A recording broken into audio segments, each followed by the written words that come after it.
guys, welcome to the Parson series, and this is the part 2 of chapter number 3. Last time we were discussing the visual cycle, the rhodopsin pigment, the different layers of the lateral geniculate body. Okay, and if you remember, we were talking about the different pathways in the lateral geniculate body. Like we were talking about the magnocellular pathway, the parvocellular pathway, the coniocellular pathway. Okay, so we'll continue from there. See, they have also given this in the figure form, and they are saying the same things, that is the primary visual cortex, the striate cortex transforms the information which is received from the lateral geniculate nucleus and it is dispersing this to the appropriate areas. And what was important, I told you that the magnocellular is important for the motion, and stereo, parvo for the form, okay, and conio for the color. Okay, so these are the important higher centers for your body. Now let's see what they are saying. When the retina is stimulated, the electrical action potential occurs in the optic nerve fiber. So this we saw that whenever the rays are passing, actually the potential is generated at the level of retina and in the rods and cones, presumably initiated by the photochemical changes in the rods and cones. So see, now still there is controversy, and many people are not convinced with the fact that rods and cones are considered to be the first order neurons. So I would say this is an exception.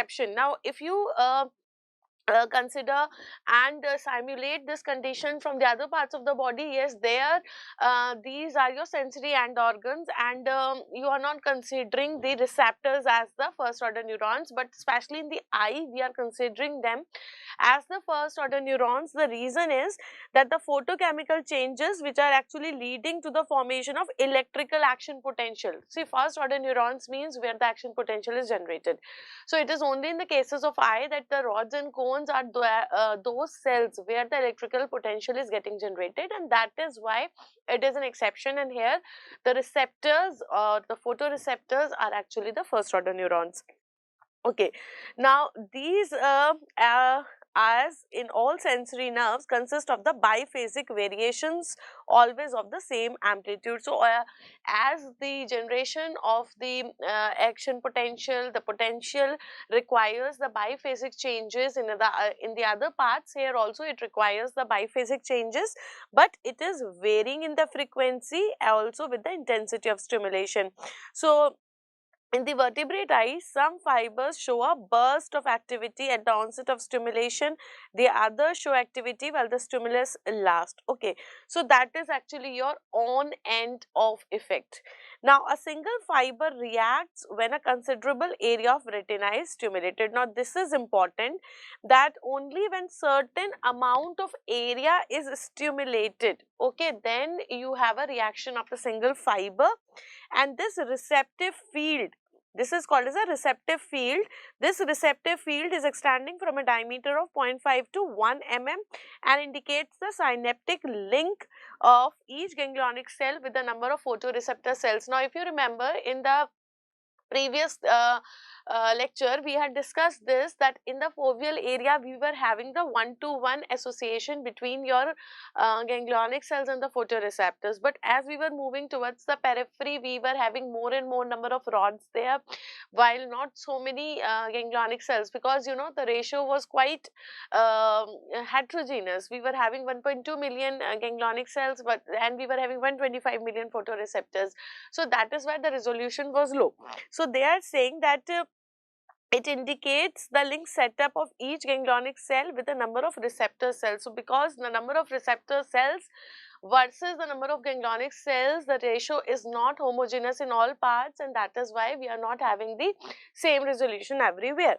Moreover, the differences in the reaction resulting from the stimulation by the isolated wavebands of the light show that a neural mechanism exists which is capable of the color discrimination. Again, an important thing, that there is a neural mechanism which is capable of the color discrimination. Reaching the occipital cortex some 124 millisecond after the retinal stimulation, these impulses modify the electrical activity of the brain as recorded by the electroencephalogram.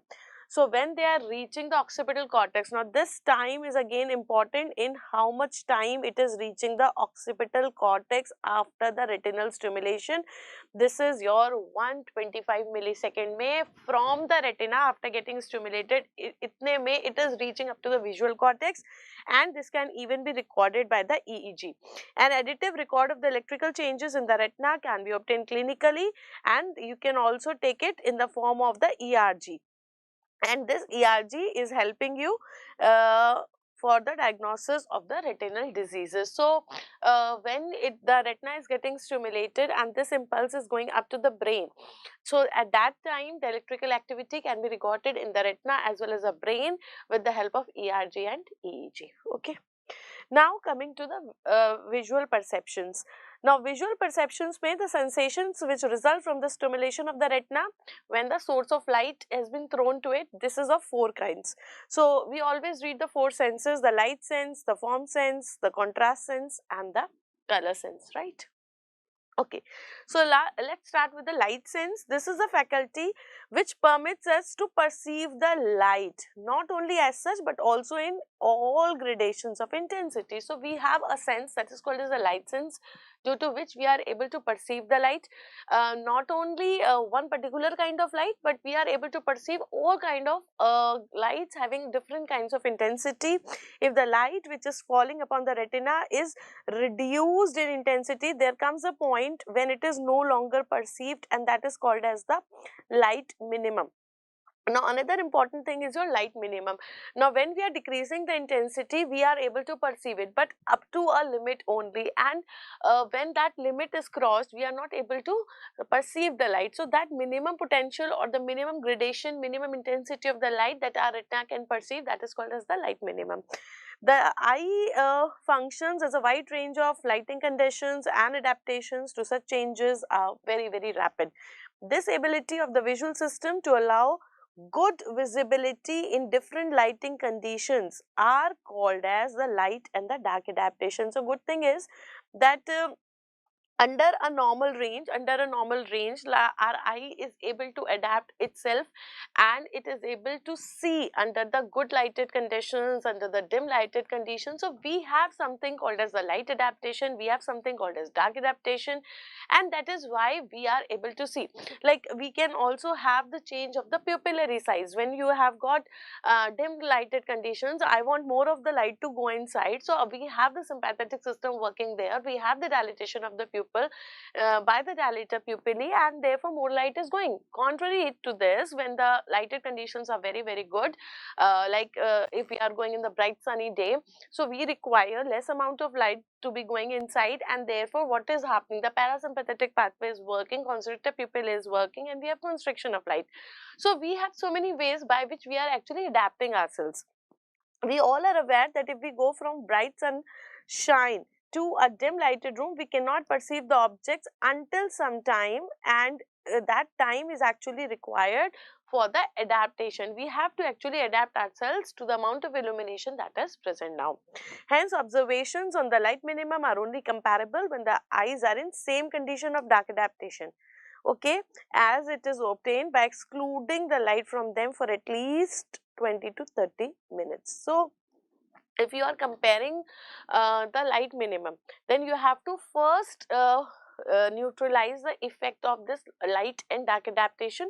So the patient should be excluded from the light for at least 20 to 30 minutes, and only then you are able to compare. So let them come on the 0 level, and then you are able to compare the light minimum. Okay, the light minimum for the fovea, now obviously this was expected also, that the light minimum for the fovea is considerably higher than that of the paracentral as well as the peripheral parts of the retina, and the retinal adaptation affects the macula very, very little.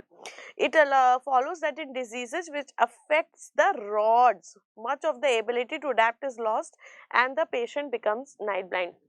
Now, because most of the time you require fovea and the macula, they are the most sensitive parts of the retina for the vision.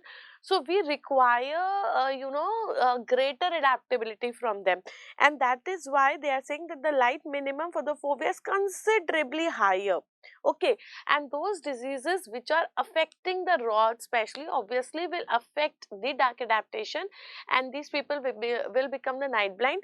So a very good example for this is your primary open angle glaucoma, because there also periphery is affected first. Very good example is retinitis pigmentosa, which is affecting rods much more than the cones. So now you will get that why the we always write there also that defective dark adaptation, increased dark adaptation time. So why we are getting such kind of changes, and why do we have night blindness in these diseases?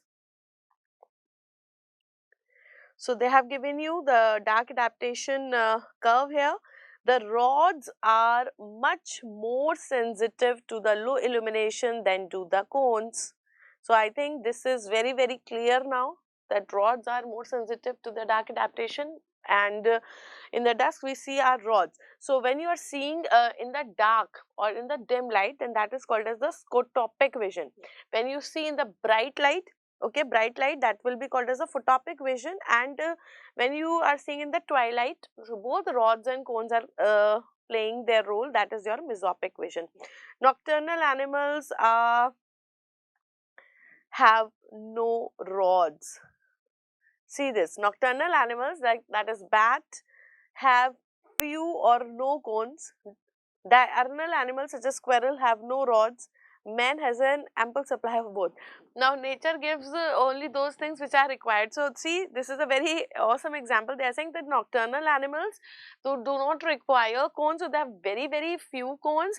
Similarly, the diurnal animals, they don't have rods, but man is an animal which is doing the work both in the under dim conditions, also under the lighted conditions also. So we have ample supply of both. Okay. Now coming to the form sense. This sense is next in importance, and this is a sense which enables us to perceive the shape of the objects. Here the cones therefore will play an important role, and the form sense is actually most acute, or acute means most accurate. It is most accurate at the fovea, where they are most closely set and highly differentiated. It falls off very, very rapidly towards the periphery. Visual acuity is the capacity to see fine objects in the visual field and applies to the central vision. The images of the object are formed at the fovea. So, if you remember, when we write this, I told you that form sense forms the basis of the Snellen's chart. It forms the basis of the Snellen's chart, and you are able to find out that what is the visual acuity of this patient by reading a particular letter, and patient is able to read that letter. He will be able to know that this form is E or this form is A only when he has that form sense. He knows that what is this form called as. So that is why it is said that form sense forms the basis of the Snellen's chart, right? It is not a purely retinal function for in the perception. This is largely psychological also. So what they are saying that the form sense is not a purely retinal function, for in the perception of composite forms like letters, it is largely psychological also. The visual acuity is measured in a variety of ways. The most common is the recognition, that is Snellen's chart, then resolution, acuity grading, and localization, vernier acuity. Now I would say this is really important, and we will not go much deep into this because this is going towards the PG level, like at the residency level. Those who are doing the residency in ophthalmology, they should be knowing all types of charts, but you people should at least know what are the basic principles of these visual acuity charts. Like the recognition is used in the Snellen's chart, the acuity grading one is using the resolution, and vernier acuity is using the localization. So this aspect you should know, this will give you an edge to solve the questions, right? Now coming to the sense of contrast. What is contrast? This is actually the ability to perceive slight changes in the luminance. slight changes in the luminance, okay, between the regions which are not separated by definite borders. So even if the two areas are not separated by definite borders, you are able to perceive them as different because of the changes in the luminance, right? It is important as the ability to perceive sharp outlines. It is the only the latter ability which is tested by means of the Snellen's chart. So if you are able to demarcate only the sharp outlines of the object, that is only a form sense. But if you are able to demarcate two areas which are differing in luminance, even if they are not demarcated by the sharp outlines, and that is called as the contrast sense. In many diseases, loss of contrast sensitivity is more important and disturbing to the patient than the visual acuity itself. Like for example, if I talk of the optic nerve diseases, there of course both are lost, but there may be certain diseases that you will be reading later where visual acuity is actually preserved, but contrast sensitivity is lost, and that is why there should be something. We have got special charts also. We'll be talking about the Pillai-Robson chart, which helps in the contrast sensitivity. So in those cases where the visual acuity is protected, but we have a problem with the contrast sensitivity, so there we will use those kind of charts. That is called as your Pillai-Robson chart. Okay.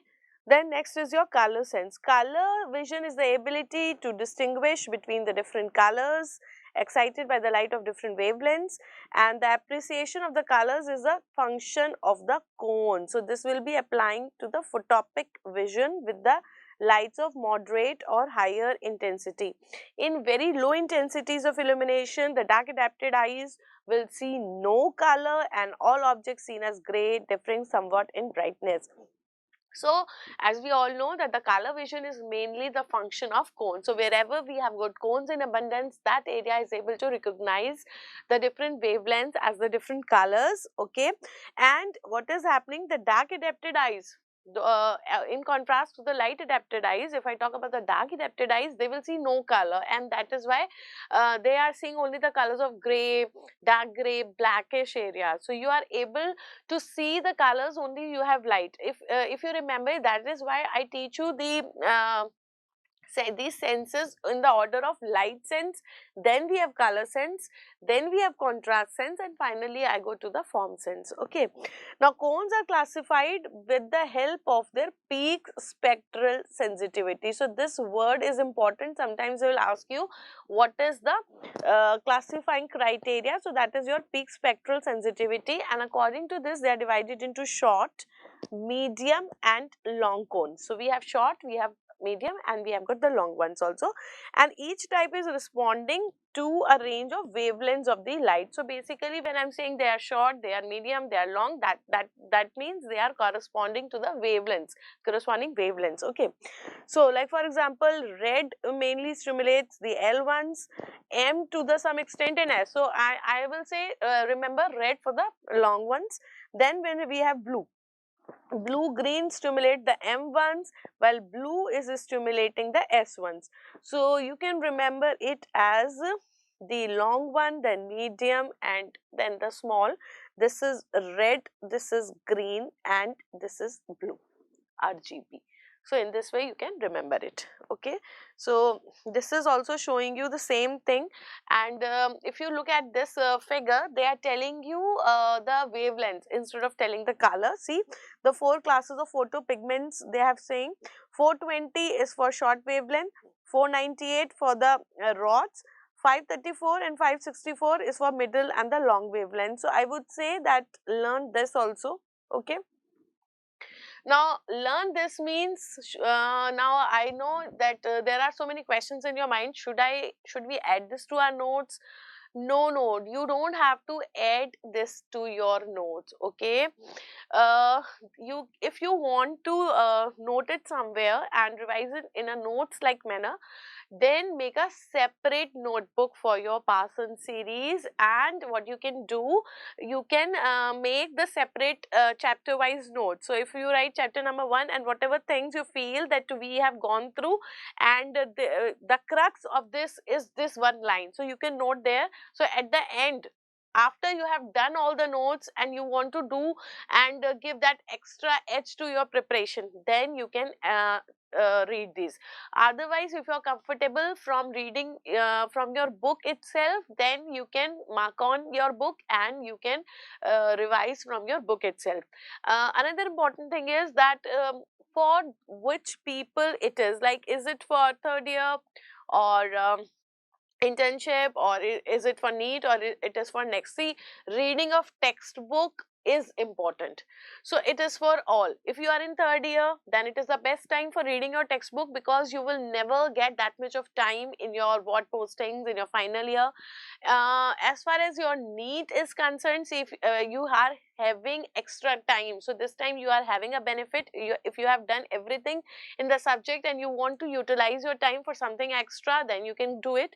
And if you are preparing for next, then this is obviously for you, because in next you will be having 60 questions from ophthalmology, so you have to read everything there. Okay.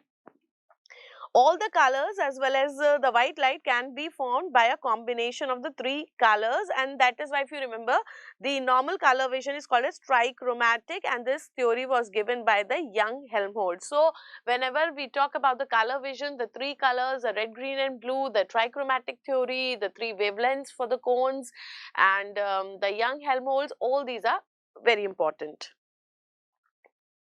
Now coming to the theories of the color vision, the two best known theories, one is your Young-Helmholtz theory, which is also called as the trichromatic theory, and second is your opponent process theory.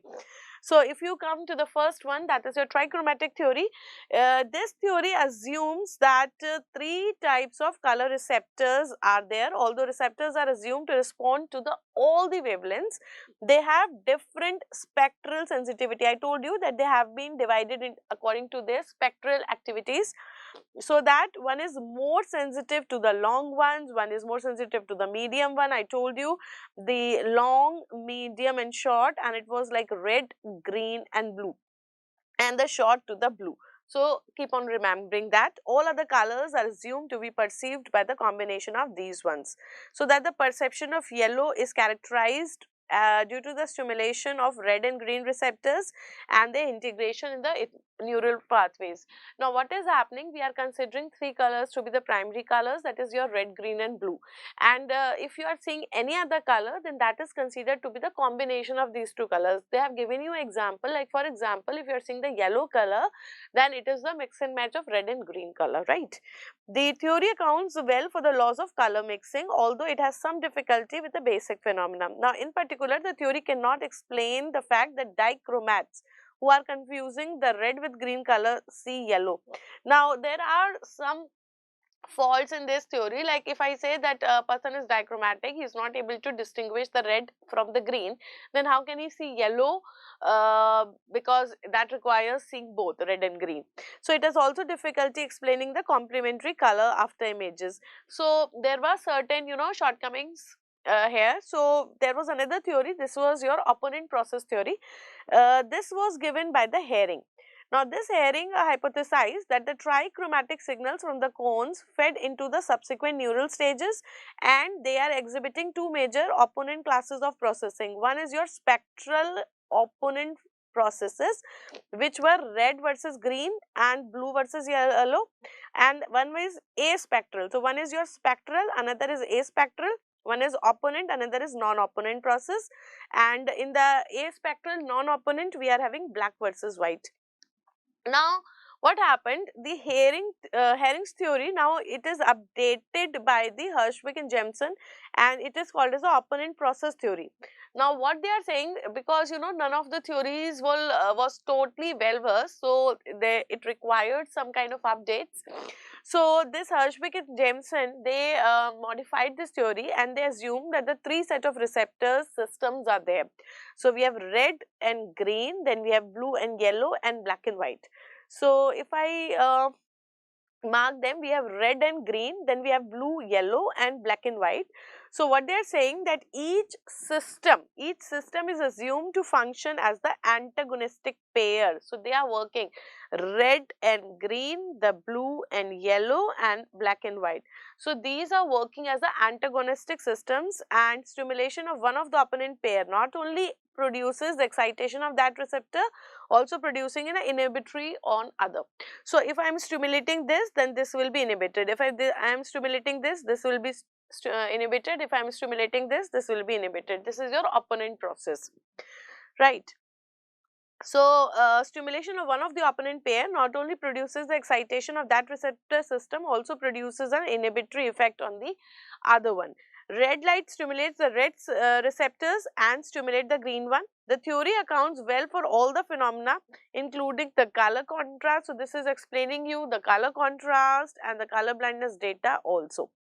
Then we had the Edwin Land. He proposed a theoretical model of the color vision with three separate visual systems, retinexes, one responsive primarily to the long wavelength, one to moderate, and third to short wavelength. So that theory is matching with all that.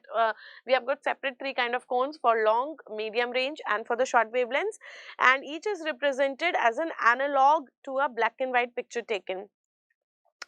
Okay, so through a particular filter, with each one producing maximum activity in response to red, green and blue light for the long, moderate and short wavelength. So that is the same thing.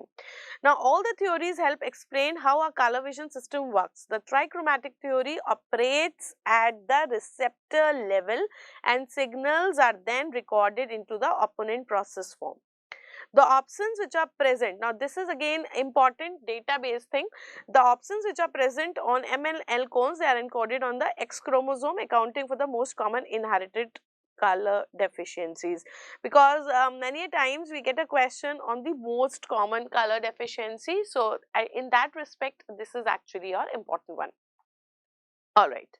So in this section, we try to focus on the color vision. I think we got some amazing concepts about the primary colors, the different theories they have given, and how it is actually integrating in the brain. Okay, in the next part, we'll be going with the physiology of the vision as well as the developing brain. Thank you and happy ophthalmology.